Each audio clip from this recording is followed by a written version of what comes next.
गंगा नहाने चलिए, तुलसी की पूजा करिए। चलो गंगा नहाने चलिए, तुलसी की पूजा करिए।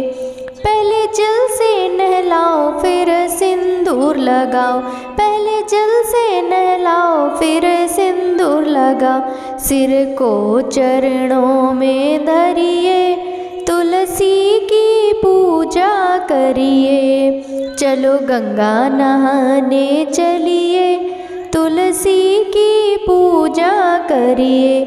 चूड़ी पहनाओ और चुनरी उड़ाओ, चूड़ी पहनाओ और चुनरी उड़ाओ।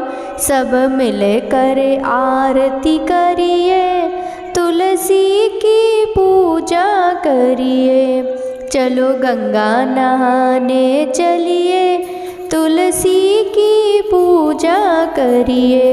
उन्हें फूल चढ़ाऊं फिर भोग लगाऊं, उन्हें फूल चढ़ाऊं फिर भोग लगाऊं। खुशियों से झोली भरिए, तुलसी की पूजा करिए। चलो गंगा नहाने चलिए, तुलसी की पूजा करिए। शालिग्राम को बिठाओ फिर ब्याह रचाओ, शालिग्राम को बिठाओ फिर ब्याह रचाओ। सखी प्रेम से कीर्तन करिए, तुलसी की पूजा करिए। चलो गंगा नहाने चलिए, तुलसी की पूजा करिए। जो प्रेम से ये तुलसी गावे, उसके घर में खुशियाँ आवे। जो प्रेम से ये तुलसी गावे, उसके घर में खुशियाँ आवे। सब मिलकर आशीष पाइए, तुलसी की पूजा करिए। चलो गंगा नहाने चलिए, तुलसी की पूजा करिए। प्रेम से बोलिए तुलसा माई की जय, शालिग्राम भगवान की जय। हरे कृष्णा, राधे राधे। सभी भक्तों को सादर प्रणाम। आप सभी भक्तों पर भगवान कृष्ण एवं राधा रानी की कृपा सदा सर्वदा बनी रहे। भक्तों, आज के इस वीडियो में कार्तिक मास महात्म्य की कथा श्रवण करने से पहले आप सुनेंगे धनतेरस की कथा। सभी भक्तजनों को धनतेरस की ढेर सारी शुभकामनाएं। भक्तों, कहा जाता है कि एक समय भगवान विष्णु मृत्यु लोक में विचरण करने के लिए आ रहे थे। तब लक्ष्मी जी ने भी उनसे साथ चलने का आग्रह किया। तब विष्णु जी ने कहा, यदि मैं जो बात कहूँ तुम अगर वैसा ही मानो तो फिर तुम भी चलो।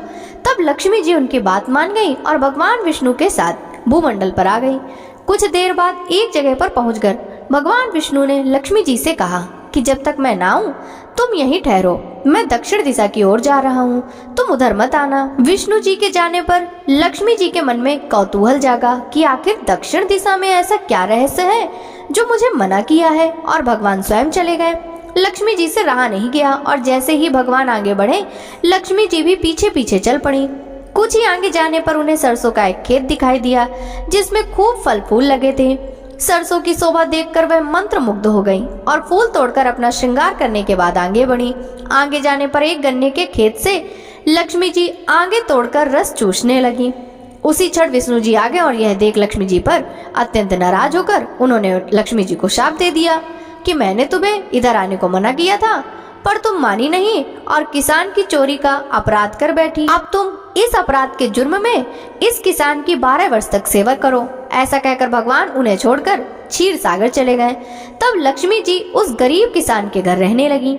एक दिन लक्ष्मी जी ने उस किसान की पत्नी से कहा, तुम स्नान कर पहले मेरी बनाई गई इस देवी लक्ष्मी का पूजन करो, फिर रसोई बनाना, तब तुम जो मांगोगी वह तुम्हें मिलेगा। किसान की पत्नी ने ऐसा ही किया। पूजा के प्रभाव और लक्ष्मी जी की कृपा से किसान का घर दूसरे ही दिन से अन्न धन रत्न स्वर्ण आदि से भर गया। लक्ष्मी जी ने किसान को धन धान्य से पूर्ण कर दिया। किसान के 12 वर्ष बड़े आनंद से कट गए। फिर 12 वर्ष के बाद लक्ष्मी जी जाने के लिए तैयार हुई। विष्णु जी लक्ष्मी जी को लेने आए तो किसान ने उन्हें भेजने से इनकार कर दिया। तब भगवान ने किसान से कहा इन्हें कौन जाने देता है? यह तो चंचला है, कहीं नहीं ठहरती। इनको बड़े बड़े नहीं रोक सके। इनको मेरा साथ था, इसलिए 12 वर्ष से तुम्हारी सेवा कर रही थी। तुम्हारी 12 वर्ष सेवा का समय पूरा हो चुका है। किसान हठ पूर्वक बोला कि नहीं, अब मैं लक्ष्मी जी को जाने नहीं दूंगा। तब लक्ष्मी जी ने कहा, हे किसान, तुम मुझे रोकना चाहते हो तो मैं जैसा कहूँ वैसा करना। कल तेरस है, तुम कल घर को लीप पोत कर स्वच्छ करना, रात्रि में घी का दीपक जलाकर रखना और सायंकाल को मेरा पूजन करना और एक तांबे के कलश के रूप में रुपए भर के मेरे लिए रखना। मैं उस समय कलश में निवास करूंगी, किंतु पूजा के समय मैं तुम्हें दिखाई नहीं दूंगी। इस एक दिन की पूजा से वर्ष भर मैं तुम्हारे घर से नहीं जाऊंगी। यह कहकर वह दीपकों के प्रकाश के साथ 10 दिशाओं में फैल गई। अगले दिन किसान ने लक्ष्मी जी के कथन अनुसार पूजन किया। उसका घर धन धान्य से पूर्ण हो गया। इसी वजह से हर वर्ष धनतेरस के दिन लक्ष्मी जी की पूजा होने लगी। प्रेम से बोलिए माता लक्ष्मी की जय हो। भक्तों, अब सुनिए कार्तिक मास महात्म्य में आगे का अध्याय। भक्तों, कार्तिक मास महात्म्य के कल के अध्याय में आपने भगवान की पूजा के विधि विधान के बारे में रसपान किया था। अब रसपान कीजिए उससे आगे की कथा का।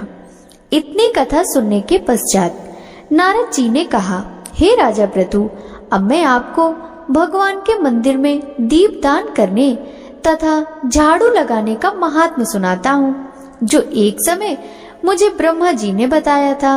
अत्यंत गोपनीय इस कथा को आप ध्यान पूर्वक सुनिए। अत्यंत प्राचीन काल की बात है। चंद्रवंश में जयध्वज नाम का एक अत्यंत प्रतापी तथा प्रभु भक्त राजा राज्य करता था। वह प्रतिदिन भगवान के मंदिर में जाकर स्वयं झाड़ू लगाता तथा दीप जलाया करता था। एक दिन वीतिहोत्र नामक राजपुरोहित स्वयं राजा को ये कार्य करते हुए देखकर विस्मय से पूछने लगे, हे राजन, भगवान को प्रसन्न करने के लिए और भी अनेक भक्ति युक्त कार्य हैं, फिर मंदिर में स्वयं सफाई करने तथा दीप जलाने में इतनी श्रद्धा का क्या रहस्य है? राजा ने हाथ जोड़कर अत्यंत विनम्र भाव से कहा, महाराज, इस संबंध में मेरे पूर्व जन्म का एक अत्यंत विस्मयकारी इतिहास है, जो भगवत कृपा से मुझे इस जन्म में भी याद है। यदि आपका आदेश हो तो वह घटना मैं आपको सुनाऊं। पूर्व जन्म की वह घटना सुनाते हुए राजा जयध्वज ने कहा, सतयुग में स्वरों जिस मनवंतर में वेद वेदांगों का जानने वाला एक ब्राह्मण था, जो अत्यंत विद्वान होते हुए भी दुष्कर्मों में लिप्त रहता था। उसके खोटे कर्मों के कारण उसके बंधु बांधवों ने उसका परित्याग कर दिया था। एक दिन भूख प्यास से अत्यंत दुखित हो वह घूमता फिरता नर्मदा नदी के तट पर पहुंचा और वहीं पर उसने अपने प्राण त्याग दिए। उसकी स्त्री भी व्यभिचारिणी थी, अतएव उसके बंधुओं ने भी उसे घर से निकाल दिया था। उसी के गर्भ से अत्यंत पापी मैं उत्पन्न हुआ था। उस जन्म में मेरा नाम दंड केतु था। दूसरों को, स्त्रियों को, वेश्याओं तथा धन के लिए मैंने गौ, पशु तथा अनेक मनुष्यों की हत्याएं की हैं और इस प्रकार पापपूर्ण जीवन व्यतीत करता रहा। एक रात्रि को किसी दूसरे की स्त्री से भोग करने की इच्छा से मैं एक सूने दिवाले में गया। वहां जाकर मैंने वस्त्र से स्थान साफ किया और दीपक जलाया। उस सूने मंदिर में दीपक जलता देखकर ग्राम रक्षक वहां आ गए और मुझे चोर या डाकू समझकर उन्होंने लाठियों से मुझ पर इतने प्रहार किए कि मेरी मृत्यु हो गई। प्राण निकलते ही भगवान के दूत वहां आ गए और मुझे सुंदर विमान में बैठाकर वैकुंठ को ले गए। कार्तिक के महीने में भगवान के मंदिर में झाड़ू लगाने तथा दीपक जलाने से मुझे इतना फल मिला कि कई कल्प तक स्वर्ग में सुख भोग कर अब मैंने चंद्रवंश में जन्म लिया है। यदि श्रद्धा और भक्ति पूर्वक यही क्रिया कार्तिक के पूरे महीने की जाए तो उसके पुण्य का तो कहना ही क्या है, उसका वर्णन भी ब्रह्मा जी नहीं कर सकते। एक अन्य कथा सुनाते हुए नारद जी ने कहा, हे राजा प्रथु, अब दूसरे के दीपक जलाने का महात्म्य सुनो। मनुवंश के प्रतापी राजा रैवत के पुत्र भद्र बुद्धि के पुत्र का नाम सुदर्शन था। नाम के अनुरूप ही सुदर्शन अत्यंत सुंदर और पराक्रमी था। भद्र बुद्धि की राजधानी नर्मदा के तट के समीप महेंद्र पर्वत पर थी। एक बार शिकार खेलने के लिए सुदर्शन अपने साथियों के साथ वन में गया। घूमते फिरते हुए उसने नदी के उस पार एक सुंदर कन्या को देखा, तो साथियों को वहीं छोड़कर घोड़े पर सवार होकर तत्काल नदी के उस पार जा पहुंचा। वहां पर रूपवती कन्या को देखकर सुदर्शन उस पर मोहित हो गया। कन्या उस अत्यंत सुंदर बलशाली वीर पुरुष को देखकर लज्जा को प्राप्त हुई। सुदर्शन ने शालीनता पूर्वक उस कन्या से उसका परिचय पूछा। उस कन्या ने बतलाया कि वह गौड़ राजा की पुत्री है और उसका नाम मदनालसा है। वह अपनी सखियों के साथ क्रीड़ा करने के लिए यहाँ पर आई है। इसके बाद स्वेच्छा पूर्वक उन दोनों ने गंधर्व रीति से वहीं पर अपना विवाह कर लिया और कुछ समय तक नर्मदा नदी के तट पर विहार करते रहे। फिर अपने घर पर जाकर वे दोनों आनंद पूर्वक रहने लगे। कुछ समय बाद राजा भद्रबुद्धि अपने पुत्र सुदर्शन को राज्य सौंपकर स्वयं वन में चले गए। राजा बनने के बाद सुदर्शन बड़ी कुशलता पूर्वक राजकाज चलाने लगा। रानी मदनालसा सदा अपने पति को विष्णु भगवान की पूजा आराधना करने का उपदेश करती रहती थी। इस प्रकार वे दोनों ही भगवान के अनन्य भक्त बन गए।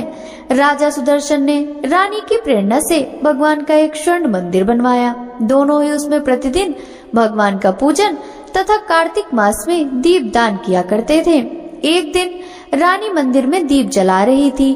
उसी समय राजा ने सुए बुलाए, परंतु दीप जलाकर आने में रानी को देर लग गई। इस पर राजा सुदर्शन ने क्रोधवश में आकर रानी से कहा, तुम तो कहती थी कि पति ही स्त्री का देवता होता है, फिर दीप दान में इतनी देर लगाकर तुमने मेरा अनादर क्यों किया? यदि देर का कोई और गुप्त कारण हो तो कहो।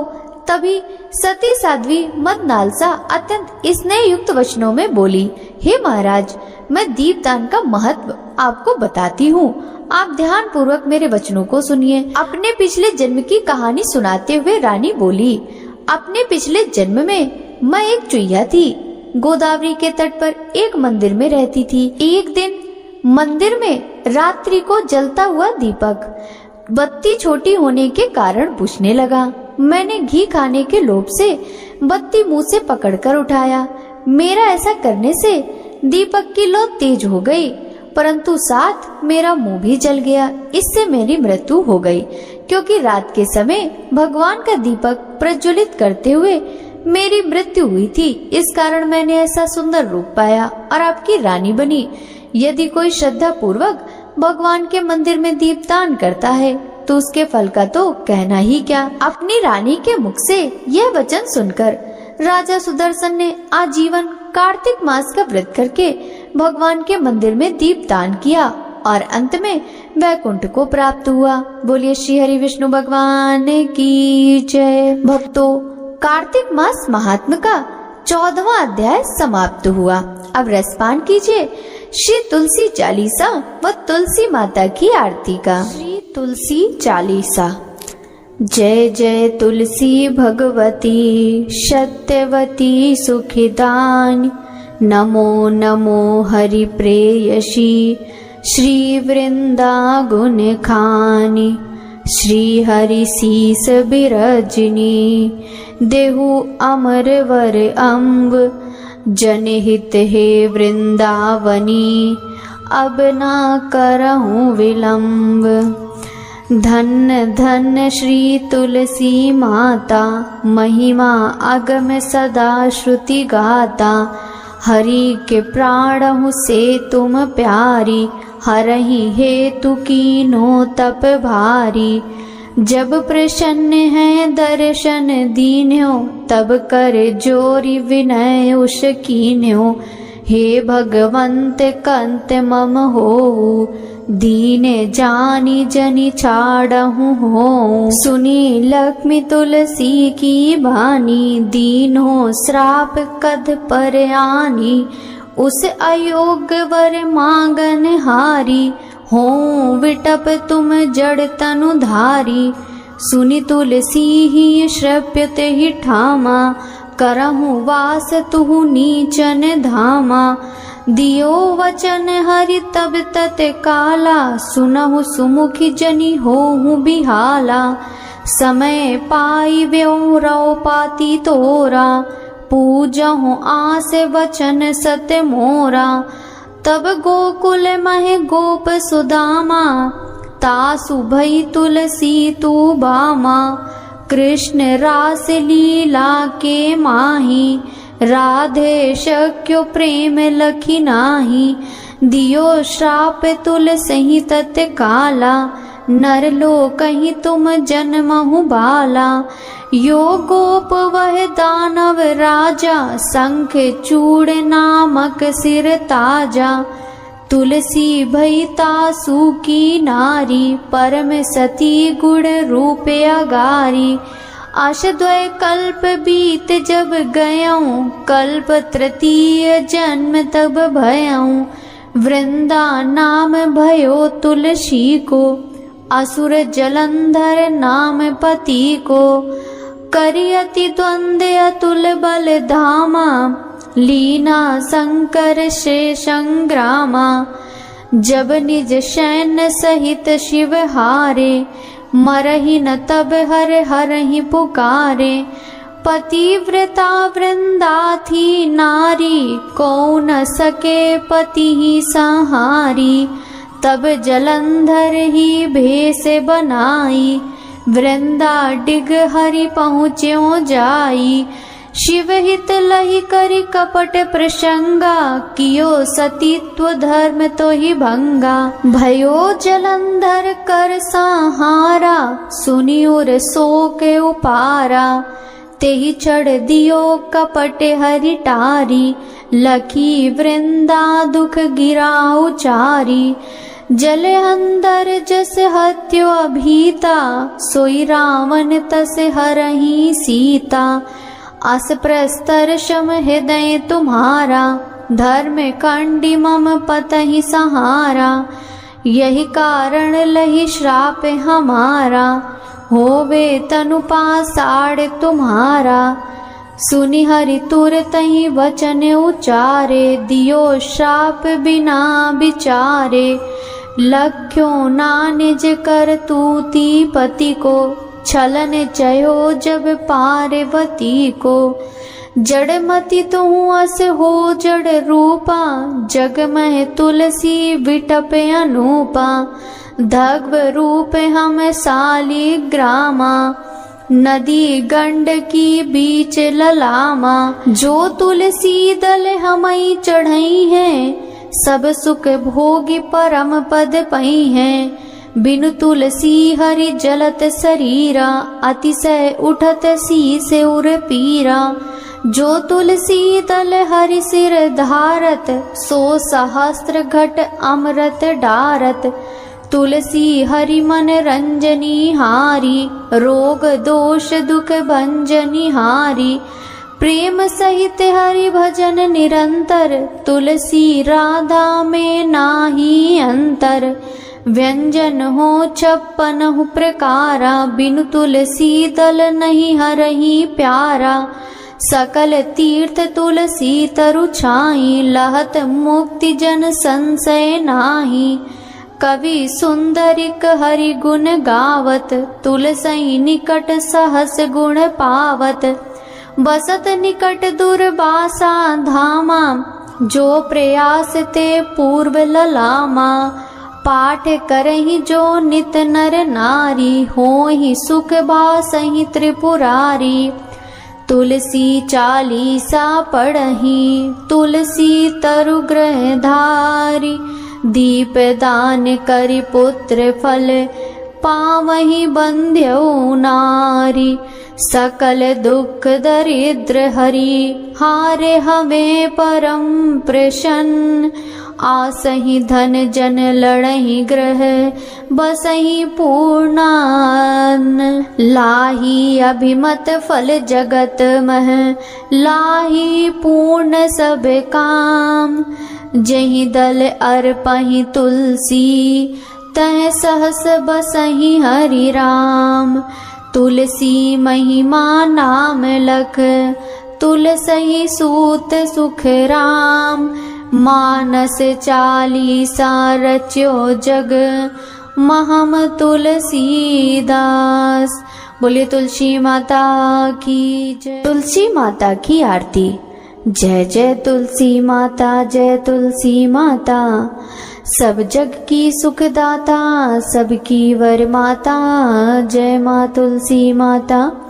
सब योगों से ऊपर, सब रोगों से ऊपर, रज से रक्षा करके सबकी भवत्राता। जय तुलसी माता मैया, जय तुलसी माता। बटुपुत्री है श्यामा, सुरबल्ली है ग्राम्या। जय तुलसी माता, जय तुलसी माता। विष्णु प्रिय जो नर तुमको सेवे, सो नर तर जाता। मैया जय तुलसी माता, जय जय तुलसी माता। हरि के शीस विराजत, त्रिभुवन से हो वंदित, पतित जनों की तारिणी तुम हो विख्याता। मैया जय तुलसी माता, जय जय तुलसी माता। लेकर जन्म विजन में आई दिव्य भवन में, मानव लोक तुम्ही से सुख संपत्ति पाता। जय तुलसी माता, जय जय तुलसी माता। हरि को तुम अति प्यारी, श्याम वर्ण सुकुमारी, प्रेम अजब है उनका तुमसे कैसा नाता। जय तुलसी माता। हमारी विपद हरो तुम कृपा करो माता। मैया जय तुलसी माता, जय जय तुलसी माता। सब जग की सुखदाता, सबकी वर माता। मैया जय तुलसी माता, जय जय तुलसी माता। तुलसी महारानी नमो नमो, हरि की पटरानी नमो नमो। धन तुलसी पूरण तप कीनो, सालिग्राम बनी पटरानी। तुलसी महारानी नमो नमो, हरि की पटरानी नमो नमो। जाके पत्र मंजरी कोमल, श्रीपति कमल चरण लपटानी। तुलसी महारानी नमो नमो, हरि की पटरानी नमो नमो। धूप दीप नैवेद्य आरती, पुष्पन की वर्षा बरसानी। तुलसी महारानी नमो नमो, हरि की पटरानी नमो नमो। 56 भोग 3600 व्यंजन, बिन तुलसी हरि एक न मानी। तुलसी महारानी नमो नमो, हरि की पटरानी नमो नमो। सभी सखी मैया तेरो यस गावे, भक्ति दान दी जय महारानी। नमो नमो तुलसी महारानी। तुलसी महारानी नमो नमो, तुलसी महारानी नमो नमो। हरि की पटरानी नमो नमो। तुलसी माता।